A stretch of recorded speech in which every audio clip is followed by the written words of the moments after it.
गहलोत को बड़ा झटका। जी हां,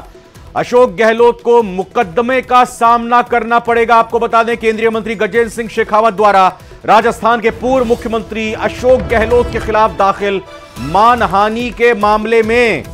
उन्हें मुकदमे का सामना करना पड़ेगा। आपको बता दें कि याचिका दायर की गई थी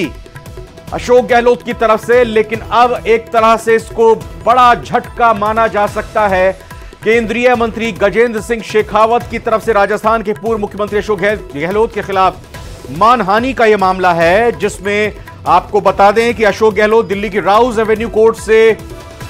दरख्वास्त कर रहे थे, याचिका लगाई थी, लेकिन वहां से उनको राहत नहीं मिली है। दिल्ली की राउज एवेन्यू की सेशन कोर्ट ने अशोक गहलोत की अर्जी खारिज कर दी है। हमारे संवाददाता हमारे साथ जुड़े हैं, सीधा बात करते हैं। तो राहत नहीं है, सामना करना पड़ेगा पूरे मामले का। जी बिल्कुल, देखिए साफ तौर से अशोक गहलोत को फिलहाल राहत नहीं मिली है दिल्ली की राउज एवेन्यू कोर्ट की जो सेशन अदालत है। हालांकि इससे पहले भी अशोक गहलोत को फिलहाल मुकदमे का सामना करने के लिए जो निचली अदालत है उसने समन जारी किया था, जिसमें गजेंद्र सिंह शेखावत ने राजस्थान के पूर्व मुख्यमंत्री अशोक गहलोत के खिलाफ मानहानि का मुकदमा दर्ज किया था। लेकिन उन्होंने इस पूरे फैसले को ऊपरी अदालत में चुनौती दी थी, जिसमें लंबी सुनवाई चली। आज फिलहाल इस पूरे मामले में एक अहम फैसला सुनाते हुए सेशन कोर्ट ने अशोक गहलोत को राहत नहीं दी और ये कहा है कि जो निचली अदालत ने अशोक गहलोत को समन जारी किया था, जिसमें उनको मुकदमा का सामना करना पड़ेगा और ऐसे में अब उनको कोर्ट में पेश होना पड़ेगा। अगर वो इस फैसले से संतुष्ट नहीं होते हैं तो वो ऊपरी अदालत का दरवाजा खटखटा सकते हैं। लेकिन फिलहाल अशोक गहलोत को फिलहाल दिल्ली की राउज एवेन्यू कोर्ट से बड़ा झटका लगा है। हालांकि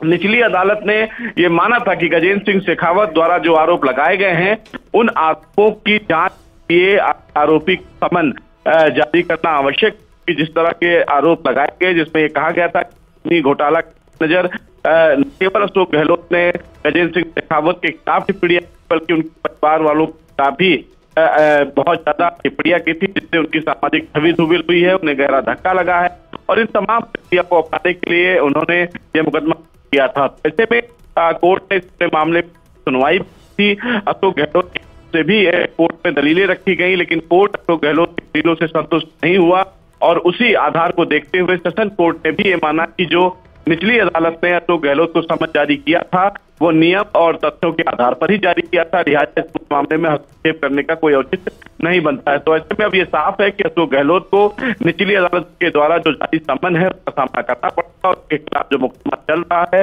वो आने वाले दिनों में चल रहा है।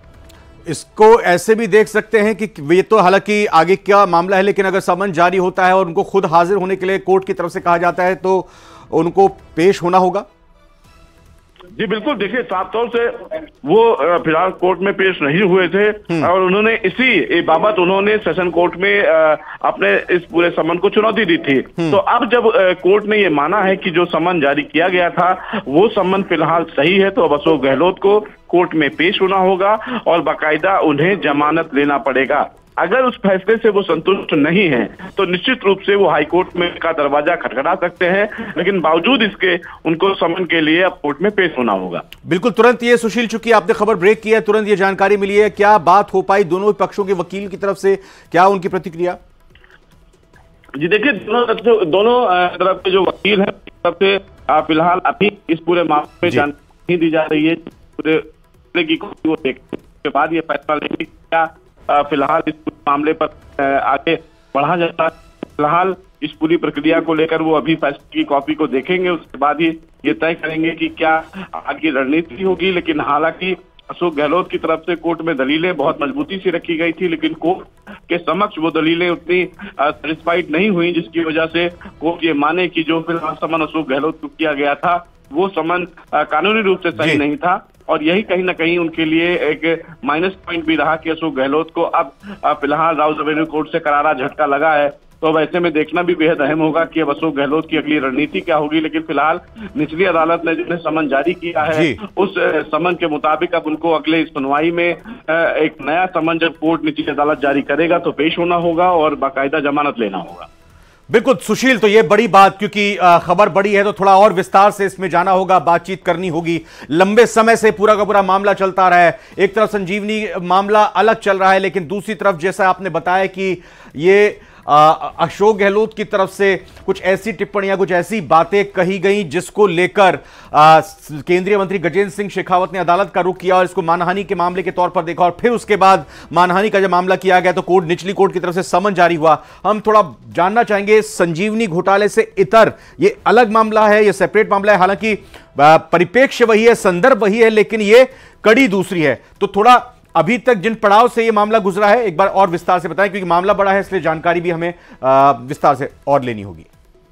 जी देखिए, मामला संजीवनी घोटाले से ही जुड़ा हुआ है, क्योंकि संजीवनी घोटाले के मद्देनजर ही अशोक गहलोत ने गजेंद्र सिंह शेखावत को लेकर टिप्पणियां की थी। हालांकि इस पूरे मामले में गजेंद्र सिंह शेखावत को लेकर उनके द्वारा बार बार किया जा रहा था कि जो संजीवनी घोटाला राजस्थान में हुआ था उस पूरे मामले में गजेंद्र सिंह शेखावत की संदिग्ध भूमिका थी। हालांकि उन्होंने न केवल गजेंद्र सिंह शेखावत का नाम लिया बल्कि उनके परिवार के कई सदस्यों का भी नाम शामिल किया गया, और इसी बाबत गजेंद्र सिंह शेखावत के द्वारा दिल्ली की कोर्ट में एक फिलहाल डेफेमेशन फाइल किया गया और ये कहा गया कि जो अशोक गहलोत जो समय राजस्थान के मुख्यमंत्री थे उनके द्वारा उनकी सामाजिक छवि को काफी धक्का पहुंचाया गया है। राजनीतिक लड़ाई अपनी जगह है, लेकिन परिवार लोगों को शामिल करना और इस तरह राजस्थान में उनके ऊपर टिप्पणी करना ये कहीं ना कहीं बहुत ज्यादा गलत है, और तथ्यों के आधार पर इस तरह का आरोप लगाना बिल्कुल गलत है, क्योंकि संजीवनी घोटाले में कहीं भी गजेंद्र सिंह शेखावत का नाम नहीं था। बार बार चार्जशीट दाखिल की 2 से 3 बार, उसमें भी उनका जिक्र नहीं है। तो बावजूद इसके अगर इस प्रकार की टिप्पणियां की जाती हैं तो वो गलत है, और दिल्ली की जो अदालत है उसने इस पूरे मामले में बाकायदा डीसीपी के दायरे में एक टीम बनाई तो इस पूरे प्रकरण की जांच की। उन्होंने अपनी रिपोर्ट कोर्ट में दाखिल की, लंबी सुनवाई चली, करीब महीना इस पूरे मामले की सुनवाई चली थी। उसके बाद कोर्ट ने तमाम परिप्रेक्ष्य को देखने के बाद अशोक गहलोत को बतौर सीएम समन जारी किया था। हालांकि उनकी तरफ इस समन पर जवाब नहीं दिया गया, लेकिन उन्होंने उस समन को ऊपरी अदालत में चुनौती दी, यानी कि सेशन कोर्ट में चुनौती दी, जहां पर कई सुनवाई चली, कई बार नोटिस हुआ, कई अशोक गहलोत और गजेंद्र शेखावत भी आमने सामने वीडियो कॉन्फ्रेंसिंग से जुड़े। कई बार सुनवाई में मुकदमों के दौरान अशोक गहलोत नहीं शामिल हो पाए थे, कोर्ट में पेश नहीं हो पाए, तो उस समय उनके पैर में चोट लगी हुई थी, लेकिन अदालत ने इस पर नाराजगी जताई, जिसके बाद अशोक गहलोत की तरफ से फिलहाल ये कहा गया कि उनका स्वास्थ्य ठीक नहीं है, इसकी वजह से पेश नहीं हो पाए। तो कोर्ट ने उनको नसीहत भी दी थी कि आप संवैधानिक पद पर हैं तो आप कोर्ट की सीमा को ध्यान में रखें। ये तमाम फिलहाल दलीलें और तमाम चीजें कोर्ट में थी, लेकिन अशोक गहलोत की तरफ से तमाम कोर्ट में दलीलें रखी गई और ये कहा गया कि चूंकि उस समय जब वो मुख्यमंत्री थे तो गृह मंत्रालय उनके दायरे में था और इस पूरे मामले में वहां की जो टीम है वो चल रही है और कई तथ्य सामने आए हैं, लेकिन अभी तक जो जांच प्रक्रिया चल रही है उस मुताबिक अभी तक गजेंद्र सिंह शेखावत की भूमिका पर कोई सवाल नहीं उठा, और यही आधार फिलहाल सेशन कोर्ट को भी लगा कि जब इस पूरे मामले में गजेंद्र सिंह शेखावत की भूमिका संदिग्ध नहीं है तो उनके ऊपर टिप्पणी करना कहीं ना कहीं गलत है। और यही आधार देखते हुए फिलहाल कहीं ना कहीं राउज एवेन्यू कोर्ट की सेशन अदालत ने अशोक गहलोत के द्वारा जो समन को चुनौती दी गई थी उस पूरे प्रक्रिया को गलत माना और कोर्ट ने यह कहा कि निचली अदालत